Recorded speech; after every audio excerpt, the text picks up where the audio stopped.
Hello বন্ধুরা, আমার নতুন ভিডিও আবার প্রত্যেককে স্বাগত। আজকে যে ভিডিওটা করব সেটা হচ্ছে, গতকালকে আপনারা জানেন যে এসএসসি 26,000 মামলার রাজ্য সরকার এসএসসি বোর্ড যে সুপ্রিম কোর্টে আবেদন করেছিল, তার পরিপ্রেক্ষিতে একটা টেম্পোরারি অর্ডার দিয়েছে। সেই অর্ডারটা পুঙ্খানুপুঙ্খ ব্যাখ্যা করব এবং রায়ের প্রকৃত সারবর্তা কি বোঝা যাচ্ছে এবং পরবর্তী সময়ে কি হতে পারে, কি হবে, সেটা নিয়ে বিস্তারিত বলবো। আর শিক্ষকদের ভবিষ্যৎই বা কী হবে, আর রিভিউ পিটিশন কখন কার্যকরী হবে, মানে অনেকেই বা যারা বিশেষ করে বঞ্চিত তারা রিভিউ পিটিশন করার পরিকল্পনা করছে, কিন্তু সেটা তখনই কার্যকরী হবে, কিছু বিষয় কনফার্ম করতে হবে। তো সেই বিষয়টা নিয়ে বিস্তারিত ডিটেলসে আলোচনা করব। যারা আগ্রহী আছেন ভিডিওটা পুরো দেখুন এবং যদি ভালো লেগে থাকে লাইক কমেন্ট শেয়ার করবেন।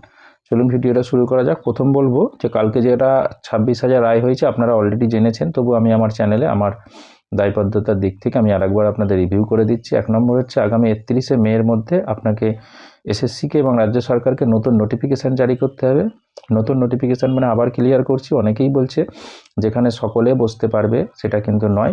সেই সময় যারা পরীক্ষা দিয়েছিল এবং আমার কাছে যেটুকু তথ্য তাতে 9, 10, 11, 12 অ্যাপ্রক্সলি বলতে পারেন 3 লাখ, আর 2.5 থেকে 3 লাখ পরীক্ষার্থী বসেছিল। তো তাদের নতুন করে আবার পরীক্ষা নিতে হবে। অনেকেই 22 লাখ করে হই হই করছে। 22 লাখ হচ্ছে total group C, group D, 9, 10, 11, 12 মিলিয়ে।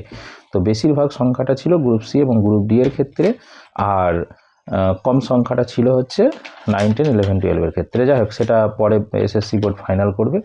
তো এটা হচ্ছে প্রথম। দ্বিতীয় হচ্ছে যে আগামী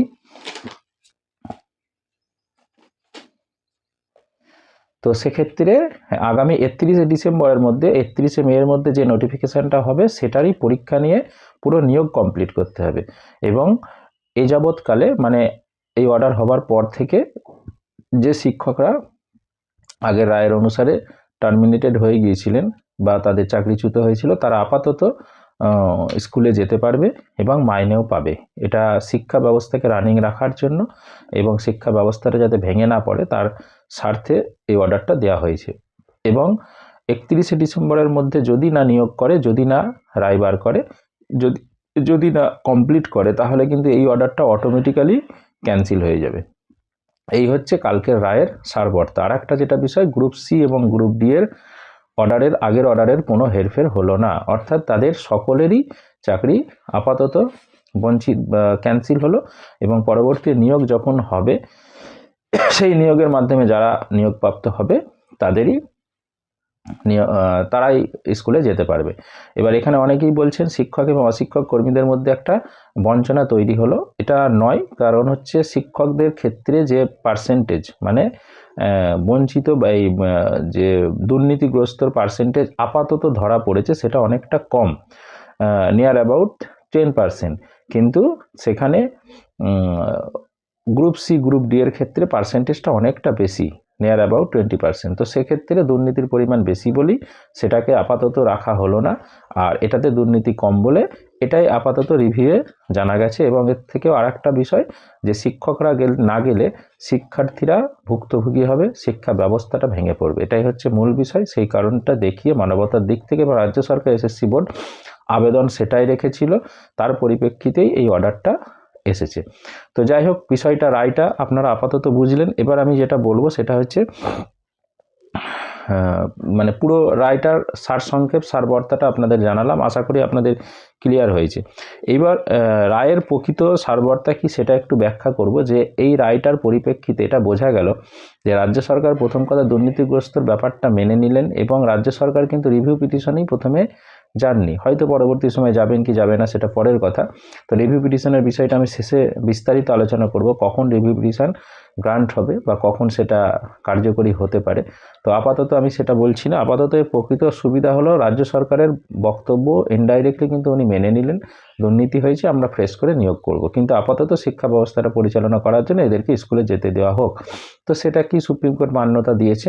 তো এটা থেকে বোঝা গেল যে রাজ্য সরকার প্রথম কথা দুর্নীতিগ্রস্ত ব্যাপারটাকে মেনে নিলেন এবং পরবর্তী যে ফ্রেশ নিয়োগের মাধ্যমে মানে সকলকে নিয়োগ করবেন, মানে ফ্রেশভাবে নিয়োগ করবেন, সেটার প্রতি একটা সম্মতি দিলেন। তার মানে কি হলো, অ্যাকচুয়াল এখানে যারা অযোগ্য শিক্ষক তারা তো বাদ গেলই। দ্বিতীয় কথা হচ্ছে যে এই যোগ্য বলে যে অযোগ্যরা চেঁচামেচি করছে তারাও কিন্তু বাদ যেতে পারে বা যেতে চলেছে। তার কারণ হচ্ছে একজন একাডেমিক স্কোর যদি দেখেন, যে তাকে যদি ইন্টারভিউ 10-এ 10ও দেন, এরকম অনেক ক্যান্ডিডেট আছেন, সে যদি 10-এ 4ও পায়, 5ও পায়, 2ও পায়, তাহলেও কিন্তু তার একাডেমিক অনেক বেশি হয়ে যাবে। তো যাই হোক, যদি রিটিনের এক্সামের এই যে 52 পেয়েছে 55-র মধ্যে, এটা যদি তার 22-এ চলে আসে, 32-এ চলে আসে, তাহলে সে কিন্তু টিকতে পারবে না। তো যাই হোক, সেটা একটা বিষয় হলো।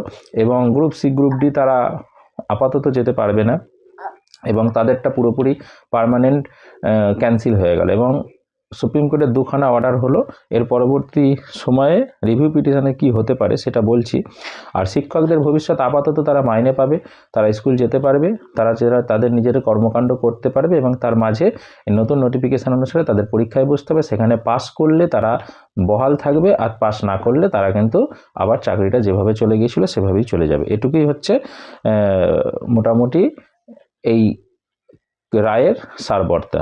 এরপরে যেটা বলবো সেটা হচ্ছে, আপনারা জানেন যে পরীক্ষাটা কি টাইপের হবে না হবে সেটা আমি নেক্সট ভিডিওতে আপনাদের জানাবো, যে কিভাবে নিতে পারে, কিভাবে নিতে চলেছে বা কিভাবে নেওয়ার সম্ভাবনা আছে, সেটা নিয়ে বিস্তারিত পরে আলোচনা। এরপরে যেটা বলবো, রিভিউ পিটিশন কখন কার্যকরী হবে। মানে এটা অনেকেই যারা চাকরি চলে গেছে বা এসএসসি বোর্ড বা রাজ্য সরকার হয়তো রিভিউ পিটিশনেও যাবে যে এই অর্ডারটাকে রিভিউ করা হোক।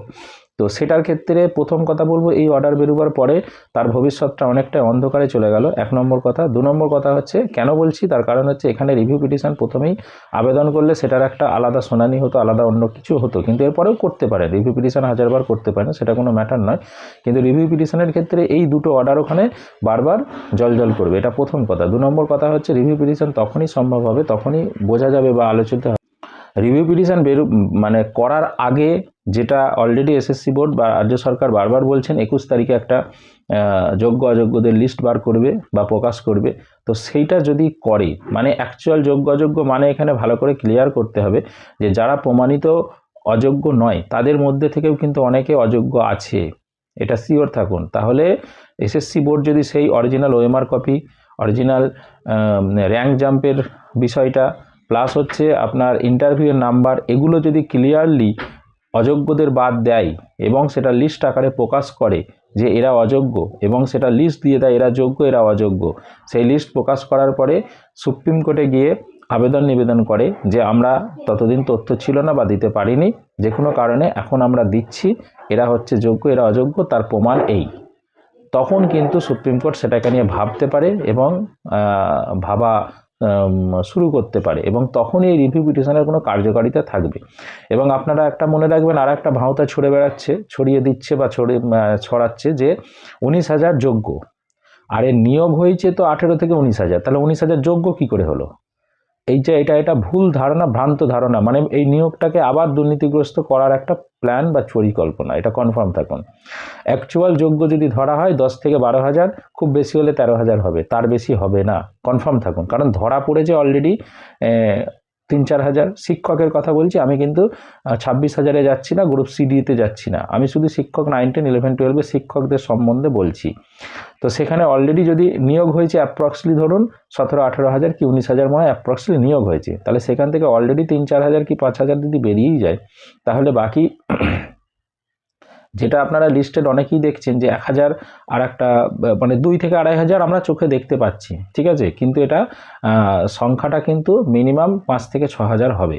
এবং সেই জন্যই কিন্তু এই প্রথম যে অর্ডারটা হয়েছিল যে এদের বাদ দিয়ে দাও, এবং যোগ্যদের মধ্যে অযোগ্য অনেক ঢুকে আছে, সেটা কিন্তু ক্লিয়ার করতে হবে। তাহলে হলে সেখানে দাঁড়াবে যে 10 থেকে 12 হাজার কি 13 হাজার খুব বেশি হলে হবে যোগ্য, আর বাকি যে 6 থেকে 7 হাজার সেটা কিন্তু অযোগ্য। তাহলে এই অযোগ্যদের লিস্টটাই কিন্তু দিতে হবে। এই 6 থেকে 7 হাজার অযোগ্যদের মধ্যে থেকে অনেকটাই সিবিআই ধরেছে, সেটা 2 থেকে 3 হাজার কি 4 হাজার, যাই হোক একটা অ্যাপ্রক্সলি হবে, কিন্তু বাকি যে আরও 2 থেকে 3 হাজার অযোগ্য ঢুকে আছে যোগ্যদের মধ্যে, যোগ্য বলে দাবি করছে, এবং আপনারা সেটা দেখেছেন বিভিন্ন মিডিয়াতেও এসেছে, সে যোগ্য বলে দাবি করছে, তার ব্ল্যাঙ্ক ওএমআর ঘুরে বেড়াচ্ছে। এরকম অনেকেই আছে, র্যাঙ্ক জাম করেছে, সে মাইকের সামনে এসে বেশি বকবক করছে।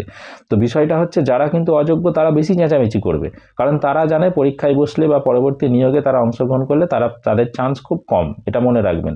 হ্যাঁ, এবার আমি বলছি, আপনি বলবেন যে আমি 10 বছর আগে পরীক্ষা দিয়ে চাকরি পেয়েছি, এখন আবার সেম, হ্যাঁ সেটা আলাদা ম্যাটার, সেটা নিয়ে আপনি দাবি করতে পারেন, রিভিউ পিটিশন করতে পারেন, ওটা অন্য ম্যাটার। কিন্তু আমি যেটা বলতে চাইছি, যদি সেই অযোগ্য বিচারও করা হয়, যে অযোগ্য টিচার যে একটা মাধ্যমিক, উচ্চ মাধ্যমিক, গ্র্যাজুয়েশনে কোথাও ফার্স্ট ডিভিশন পায়নি, তাহলে সে কিন্তু পরের নিয়োগে পাবে না। আর যে সব ইয়েতেই ফার্স্ট ডিভিশন পেয়ে বসে আছে, সে চাকরিটাই পেলো না, সেটাও কিন্তু ভাবতে হবে। তাহলে সে বেশি চেঁচামেচি করবে, সে বেশি মিডিয়ায় আসবে, যে অযোগ্য সে বেশি বলবে আমি যোগ্য।